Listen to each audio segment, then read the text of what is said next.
అందరికీ నమస్కారం। ఈరోజు పార్టీ ఆఫీస్లో అర్జీలు తీసుకోవటం అనే ఒక ముఖ్య కార్యక్రమం మీ అందరికీ తెలుసు।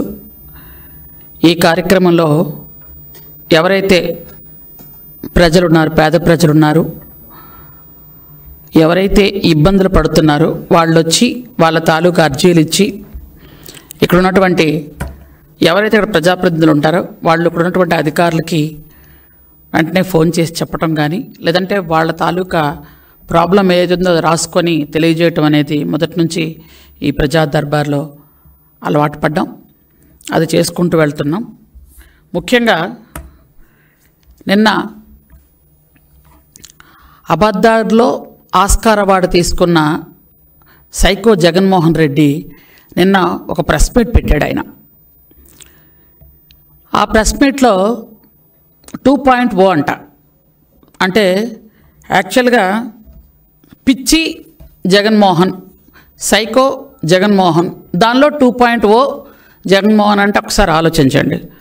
అంటే పిచ్చి ఏ రేంజ్లో ఉంది, సైకో ఏ రేంజ్లో ఉంది అనడానికి 2.0 సైకో జగన్మోహన్ రెడ్డి। ఇప్పుడు ఎందుకనంటే అతనే ఒప్పుకుంటున్నాడు, 5 సంవత్సరాలు నేను ఎవరిని కలవలేదు, 5 సంవత్సరాలు నేను ఎవరి ముఖం చూడలేదు, 5 సంవత్సరాలు కనీసం ప్రజాప్రతినిధులతో మాట్లాడలేదు, 5 సంవత్సరాల కార్యకర్తలను పట్టించుకోలేదు, 5 సంవత్సరాలు కేవలం డబ్బులు దోచుకోవడంలోనే నేను దృష్టి పెట్టి ఉన్నాను। ఇప్పుడు అలా కాదు, ఇప్పుడు జగన్మోహన్ రెడ్డి 2.0 అంటే ఇంకా దోచుకోవడం ఎలాగో నేను మీకు చూపిస్తాను, కాబట్టి ఇప్పుడు అందరినీ కలుస్తాను అని చెప్తున్నాడు ఆయన। అసలు అతనికి నాకు తెలిసి మతి సరిగా పనిచేయదు, ఎందుకనంటే ఆయన ఆత్మలతోని వాళ్ళ నాన్నతోని మాట్లాడుతూ ఉంటాడు, మనకి ఎప్పుడు తెలిసిన విషయమే, ఎందుకంటే గత చాలా సంవత్సరాలుగా మనం వింటున్నాం, చూస్తున్నాం। అయితే ఆయనకి ఏంటంటే 4 సార్లు ముఖ్యమంత్రి చేసిన అభివృద్ధి సంక్షేమాన్ని 2 కళ్ళు ముందుకు తీసుకెళ్తున్న పరిపాలనా దక్షుడిగా పేరు పొందిన శ్రీ గౌరవ ముఖ్యమంత్రి వర్యులు నారా చంద్రబాబు నాయుడు గారిని విమర్శిస్తున్నాను అని కూడా ఒంటి మీద తెలివి లేకుండా మతి భ్రమించి మాట్లాడుతున్న ఒక మనిషి, మానసికంగా పూర్తిగా జబ్బు పడిపోయిన మనిషి గురించి మాట్లాడాలంటే నాకు జాలేస్తుంది యాక్చువల్గా। అసలు ఏమని మాట్లాడాలి అర్థం అవడం లేదు, ఎందుకనంటే ఆ పాపం ఆ మందులు పనిచేయడం లేదేమో నాకు చిన్న అనుమానం కూడా ఉంది। లండన్లో తెచ్చుకున్న మందులు పనిచేయడం లేదు, పోనీ సరే ఇంక వేరే హాస్పిటల్కి వెళ్ళాలంటే డబ్బులు లేవేమో, కానీ నేను ఒక పని అయితే చేయగలుగుతాను, ఆయన కోసం రికమెండ్ చేసి సీఎం రిలీఫ్ ఫండ్ నుంచి కొంత డబ్బులు ఇప్పించే ఏర్పాటు చేస్తాను, కొంచెం మంచి డాక్టర్ దగ్గరికి చూపించుకుంటే బాగుంటుందని నేను అనుకుంటున్నాను। ఎందుకంటే పాపం వయసు కూడా చిన్నది అంటున్నాడు కదా, ఈ వయసులో పాపం పూర్తిగా మైండ్ పోయింది, మైండ్ పోవడం వల్ల ఆయన చేసిన అప్పులు మనం చేసినట్టుగా చూపిస్తూ ఆయన ఎవరితో మాట్లాడుతున్నాడో మనకు తెలియదు, ఎందుకంటే ఆయనకి యాక్చువల్గా పెద్దలంటే గౌరవం ఉంటుందని మనం ఎప్పుడు అనుకోవడానికి కూడా లేదు। కారణం ఏంటంటే ఒక తండ్రి దాదాపు వయసు, అంటే రాజశేఖర రెడ్డి గారి వయసు, చంద్రబాబు నాయుడు గారి వయసు ఇంచుమించు ఒక వయసు ఉన్న తండ్రి లాంటి ఒక మనిషి మీద తండ్రి లాంటి అన్నా కూడా తప్పేనండో, ఎందుకంటే తండ్రి చనిపోతే అక్కడ ఆ శవాన్ని పెట్టుకొని దాని మీద పేలాలు ఏరుకొని అక్కడ రాజకీయం చేయాలనుకున్న మనిషి, కాబట్టి పెద్దవాళ్ళంటే గౌరవం ఉంటుందని నేను అనుకోను। అలాగే చిన్నాన్న, ఇంకా చిన్నాన్ని సొంత చిన్నాన్న అంటే తండ్రి తర్వాత తండ్రి, అలాంటి తండ్రిని చంపడంలో మహానుభావుడు పాత్ర ఎంత ఉందో అనేది వాళ్ళ చెల్లె సొంతంగా చెప్పింది, కాబట్టి ఆయనకి పెద్దలంటే భయం భక్తి ఉంటుందని కానీ మనం ఎప్పుడైతే అనుకోవడానికి లేదు। కాబట్టి ఎందుకంటే ఇవన్నీ చూస్తూ ఉంటే మనిషికి మతి పనిచేయట్లేదని క్లియర్గా అర్థమవుతుంది మనకి। ఎందుకంటే ఏప్రిల్ మేలలో 20,000 కోట్ల రూపాయలు అప్పు చేసినటువంటి ఈ పెద్ద మనిషి అప్పు చేసిన వెంటనే ఎలక్షన్ వచ్చేసింది, ఆ డబ్బులు ఏం చేశారయ్యా మీరు, ఎవరికి పంచారు? తాడేపల్లి కొంపలో వేశారా? తాడేపల్లి కొంప కట్టారా? మీరు యాక్చువల్గా చెప్పాలంటే ఆంధ్రప్రదేశ్లో ఉన్నటువంటి డబ్బంతా గత 5 సంవత్సరాల్లో దాదాపు 20 సంవత్సరాలని ఆంధ్రప్రదేశ్ నెట్టేసి మీరు చేస్తున్న పనేంటి? తాడేపల్లి ప్యాలెస్ కట్టుకోవడం, ప్యాలెస్ చుట్టూ కంచేసుకున్నట్టు పెద్ద పెద్ద గోడలు కట్టుకోవడం, ఎగ్ పఫ్ఫులు తినేయటం, కోట్లాది రూపాయలు ఖర్చు పెట్టి మీరు ఏసీలు వేసుకోవడం, కోట్లాది రూపాయలు ఖర్చు పెట్టి మీ ఇంటికి రోడ్డు వేసుకోవడం. ఇది తప్ప ఏం పని చేశారు చెప్పండి? పోలవరం నిధులు మింగేశారు, అమరావతి నిధులు మింగేశారు, అలాగే డోక్రా మహిళ నిధులు మింగేశారు. చివరికి చిన్న చిన్న గ్రామ పంచాయతీ, గ్రామ సచివాలయాల నిధులు కూడా మింగేశారు. సర్పంచుల అకౌంట్లో పడాల్సిన డబ్బులు కూడా మీ అకౌంట్లో వేసుకొని మింగేసినటువంటి పెద్ద తిమింగలాలు మీరేమో మంచి గురించి, అభివృద్ధి గురించి, మా చంద్రబాబు నాయుడు గురించి మాట్లాడే అర్హత ఏమీ మీకు లేదనడానికి నేను కాదు, రాష్ట్రంలో ఏ చిన్న అబ్బాయినైనా అడిగినా చెప్తారు. ఎందుకంటే ఈయనకు మతి పోయింది అని. నిన్న మాట్లాడతాడు ఆయన. ఒక విలేకరు ఎవరో పాపం అడిగారు, సార్ మీరు మళ్ళీ అసెంబ్లీకి వెళ్తారా అని. నేను అసెంబ్లీకి రావాలా వద్దో మీరు వెళ్ళి స్పీకర్ గారిని అడగండి. ఆ రెండు మాటలకు ఏమైనా సంబంధం ఉందా అండి? నిజం చెప్పండి. ఇప్పుడు మీకు అర్థం అవట్లే ఆయన పిచ్చోడని. పాప విలేకరు ఏదో అడిగారు, మీరు అసెంబ్లీకి వెళ్తారా లేదా? వెళ్తాను అంటే ఎస్, వెళ్ళంటే నో అని చెప్పాలి. వెళ్ళి స్పీకర్ గారిని అడగంటే అర్థం ఏంటి? స్పీకర్ గారిని ఎందుకు అడగాలి? అంటే పాపం ఎంత మతిపోయిందో చూడండి. అంటే 6 నెలలు అధికారంలో లేకపోతే సైకో జగన్మోహన్ రెడ్డి చిప్పు మొత్తం పోయింది. అంటే ఎంత పాపం, ఒంట్లో బాగోలేని మనిషిని మనం ఏదైనా అనాలంటే నాకు పాపం అనిపిస్తుంది. కాబట్టి ఎందుకంటే ఇంకా అసెంబ్లీకి ఇంకా వాళ్ళ మనుషులు ఉన్నారు కదా, వాళ్ళేమో అసెంబ్లీకి వస్తాడు బల్లలు గుద్దేస్తారంటారు. వాళ్ళు అసెంబ్లీకి రమ్మనే కదా అందరూ చెప్తున్నారు. అసలు నేను గెలిపించింది దేనికి? 11 సీట్లు ఇచ్చి బయటకు తోసేసిన ప్రజలు ఆ 11 మందిని అసెంబ్లీకి రమ్మనే చెప్తున్నారు. గెలిచిన తర్వాత అసెంబ్లీకి ప్రతి ఎమ్మెల్యే వెళ్ళాలి అనేది అది విధి నిర్వహణ చేయాల్సినటువంటి బాధ్యత. అక్కడున్న ప్రజలు 2 లక్షల మంది దాదాపు ఉంటారు అసెంబ్లీలో. వాళ్ళు వచ్చి వాళ్ళ కష్టం సుఖం ఇక్కడ చెప్పాలి, నియోజకవర్గానికి అభివృద్ధికి నిధులు తీసుకువెళ్ళాలి అని అంటే ఖచ్చితంగా అసెంబ్లీకి వచ్చి మంచి చెడ్డ మాట్లాడాలి. మీరు మాట్లాడినప్పుడు మీకు పదవులు ఎందుకు? రాజీనామా చేసేయండి. దానికి ఎందుకు మరి? ఇంకా స్పీకర్ని అడగండి, లేదా మంత్రిని అడగండి, ముఖ్యమంత్రిని అడగండి. ఇదేంటిది? అంటే మీకు 11 సీట్లు రావటమే గొప్ప ఈసారికి. ఎందుకంటే పంగనామాలు పెట్టారు అందరికీ. ఒక పంగనామం పోయింది, 2 పంగనామాలు మీకు మిగిలాయి. 151 సీట్లు సంపాదించామని విర్రవీగారు. 5లో ఉన్న మధ్యలో ఉన్న 5 పంచభూతాలు ఆవిరైపోయి మీకు ఆ 11 మిగిలాయి. ఎందుకనంటే మనిషిని ఎప్పుడు కూడా భూమి మీద కాలుండాలి. అవి లేకుండా ఇష్టానుసారంగా మాట్లాడి, ఇష్టానుసారంగా ఆడవాళ్ళని దూషించి, ఆడవాళ్ళని ఎంత దారుణంగా 5 సంవత్సరాలు మీరు ఆడవాళ్ళతో బిహేవ్ చేశారు. ఆడవాళ్ళని ఎంత దారుణంగా హత్యలు, నేరాలు, ఘోరాలు, రేప్లు, చిన్న చిన్న పసిపిల్లల మీద కూడా అంత అగాత్యాలు చేసినా ఎక్కడంత దారుణంగా కనీసం మీరు ఎవరి మీద ఒక్క క్రమశిక్షణా చర్య తీసుకున్నది కూడా లేదు. చంపేసి డోర్ డెలివరీ చేసిన ఎమ్మెల్సీని పక్కన పెట్టుకునే తిరుగుతారు. పొడి చేసి వెళ్ళినటువంటి కార్యకర్తలు మీ పక్కనుంటే వాళ్ళని పట్టుకొని మీరు మీటింగులు చేస్తారు.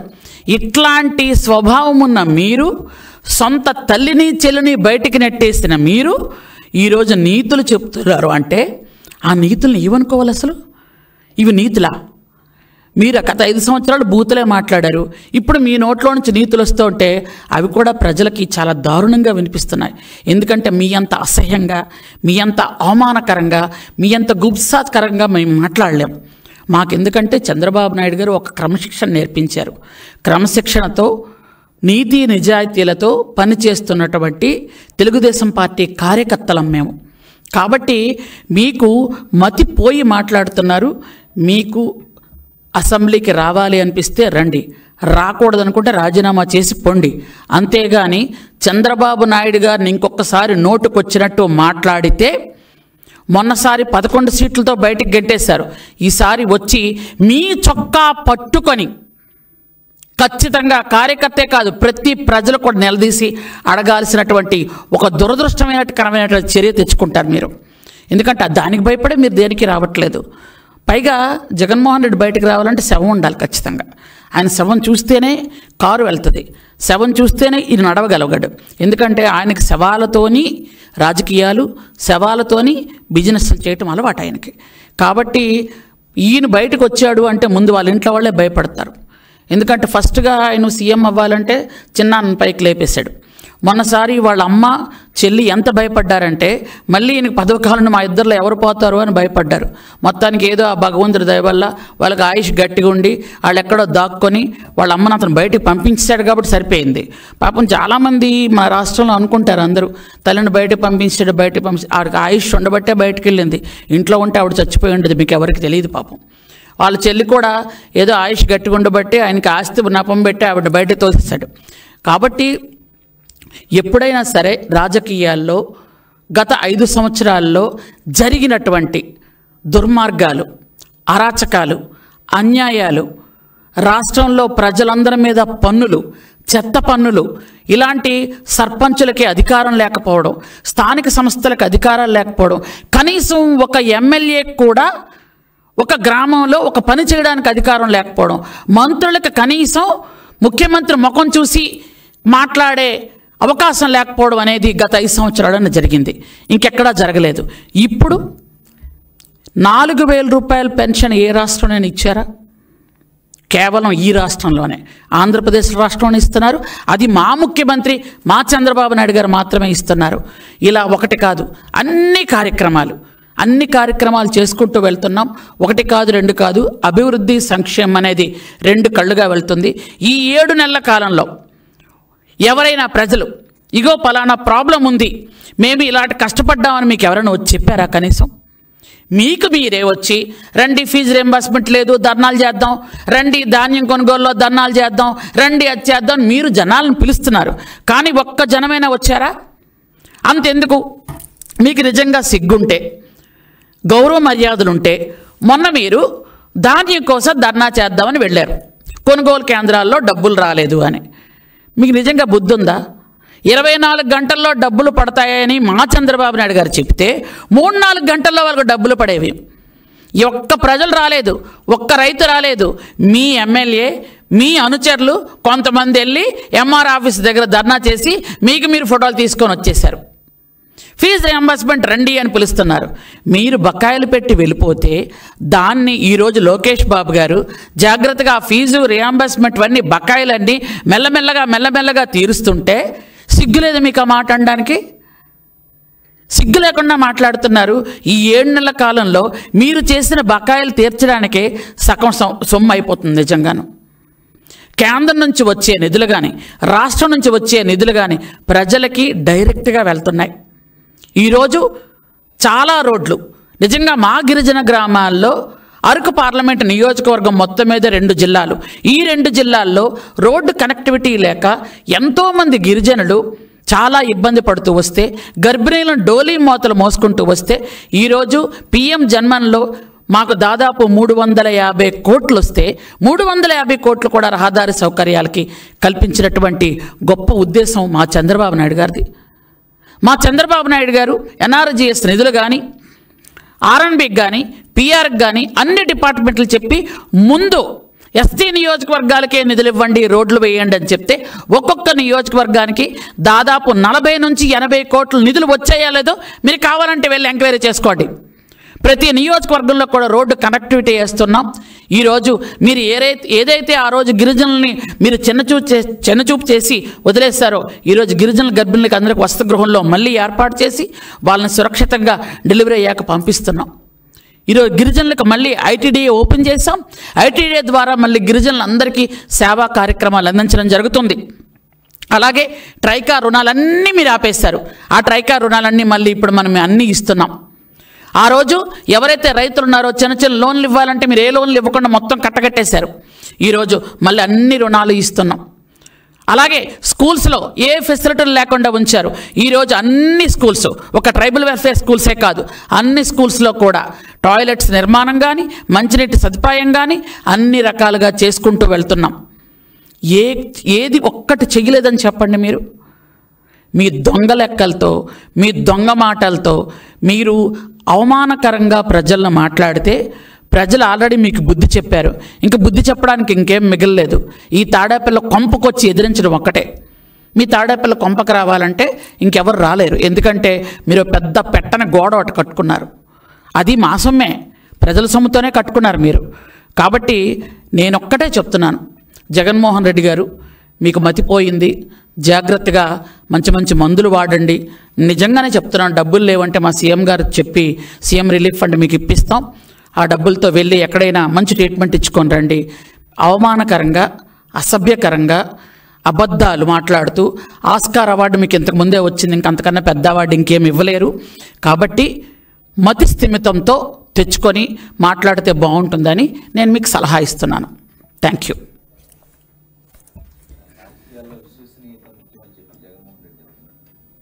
ఏంటండి విశ్వసనీయత అంటే ఏమిటో తెలియనటువంటి ఒక మనిషి అండి జగన్మోహన్ రెడ్డి. విశ్వసనీయత అంటే ఏంటండి? తండ్రి చచ్చిపోతే ఆ డెడ్ బాడీ ముందు ఎలా సీఎం అయిపోవాలో సంతకాలు పెట్టించుకోవడమా? విశ్వసనీయత అంటే ఏంటండి? తల్లిని చెల్లిని బయటికి తోసేసి చెల్లి తాలూకు ఆస్తి లాక్కోవటమా? విశ్వసనీయత అంటే ఏంటండి?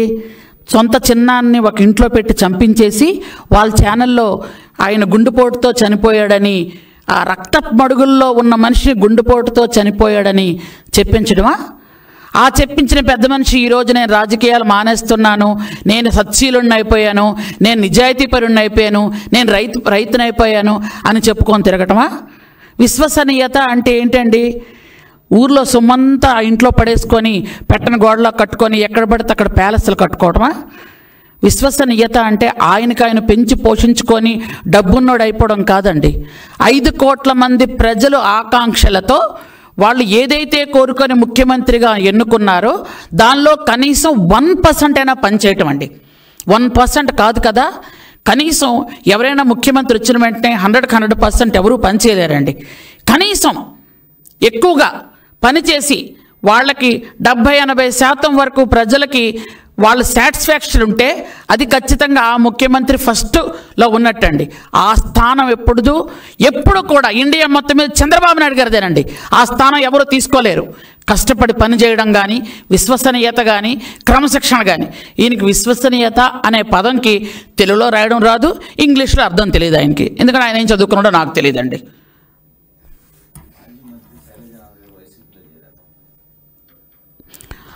అది యాక్చువల్గా చెప్పాలంటే అండి, జగన్మోహన్ రెడ్డి గారి పార్టీలో ఉన్న వాళ్ళందరూ ఆయన వదిలిపోవడానికి ఎప్పటి నుంచో చూస్తున్నారండి.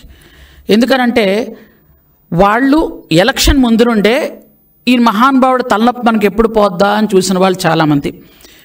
కొంతమంది బయట ప్రెస్ మీట్లు పెట్టారు, కొంతమంది అనుకున్న మాటలు వచ్చాయి, కొంతమంది ఏమో అసలు ఈ దుర్మార్గుడు పోతాడా అనుకున్న వాళ్ళు. అలాగే ఆయనతో ఉన్నవాళ్ళు కూడా ఆయన ప్యాలెస్లకు వెళ్ళి మీటింగ్కి వెళ్ళి బయటకు వచ్చిన తర్వాత మీలాంటి పత్రికా విలేకరులతో మాట్లాడటం, మేము మాట్లాడామని చెప్పారంటాం. 5 సంవత్సరాల్లో ఏ మంత్రి అయినా జగన్మోహన్ రెడ్డి దగ్గర ఒక పావు గంట కూర్చొని ప్రజల తాలూకు కష్టసుఖాలు కానీ, ఆ నియోజకవర్గం తాలూకు కష్టసుఖాలు మాట్లాడిన దాఖలాలు ఉన్నాయా? మీరు విలేకరులుగా నాకు చెప్పండి ఒకసారి. లేదు. తర్వాత ఎవరైనా సరే ఆయన దగ్గర ఎందుకుంటారు చెప్పండి? 151 సీట్లు గెలిచిన తర్వాత కనీసం ఎవరికి ఆ నియోజకవర్గంలో ఏ ప్రజలకి న్యాయం చేయకుండా అందరికీ బటన్ నొక్కడం వరకే నొక్కారు, డబ్బులు పడలేదు, మొత్తం డబ్బులు ఈయన తినేయటమే. కాబట్టి ఈరోజు స్థానిక సంస్థల్లో ఉన్నటువంటి సర్పంచ్లు కానీ ఎంపీటీసీలు కానీ మాకు సహకరిస్తున్నారు. ఎందుకంటే మీరు రోడ్లు తీసుకొస్తున్నారు, మేము సంతకాలు పెడతాం, దయచేసి రోడ్లు చేయండి, దయచేసి కాలువలు చేయండి, దయచేసి సచివాలయాలు కట్టండి, దయచేసి అంగన్వాడీ బిల్డింగ్లు కట్టండి, పెద్ద పెద్ద బీటీ రోడ్లు వేయండి, బ్రిడ్జిలు వేయండి, కాజ్వేలు కట్టండి అని డైరెక్ట్గా వాళ్ళే వచ్చి అడుగుతున్నారు. ఇంకా పెద్ద పెద్ద లీడర్స్ మీకు ఇంతకు ముందే చూసాం, ఎంతో ఎక్కువ మాట్లాడేవారు పాపం ఆయన కోసం. ఉమెన్ కమిషన్లో ఆవిడ వెంటనే బయటకు వచ్చి, వాసిరెడ్డి ఆవిడ వెంటనే బయటకు వచ్చి, బాబో ఈ మహానుభావుడితో పడలేమన్నది ఆవిడ. డొక్కా గారు ఆయన బయటకు వచ్చి ఇలాంటి సైకోని నేను చూడలేదన్నారు. కాబట్టి ఎవరు ఆయన దగ్గర ఇమ్మడలేరండి. ఈరోజు మీరు 1, 2, 3, 4, 10, 20, 100 అండి, అందరూ వెళ్ళిపోతారు. ఎందుకంటే ఆయన నిన్న మీటింగ్ దేనికి పెట్టారండి? బ్రతిమలాడుకొని వాళ్ళ కాలు పట్టుకొని కొంతమంది అయినా ఉండండి, లేకపోతే నేను ఒంటరి అయిపోయాను అని చెప్పడానికే కదా మీటింగ్ పెట్టుకున్నాడు ఆయన. అంతలో ఎంతమంది ఉంటారో ఎంతమంది వెళ్ళిపోతారో చూద్దాం రేపే ఎల్లుండు. ఓకేనండి, థ్యాంక్ యూ, నమస్తే.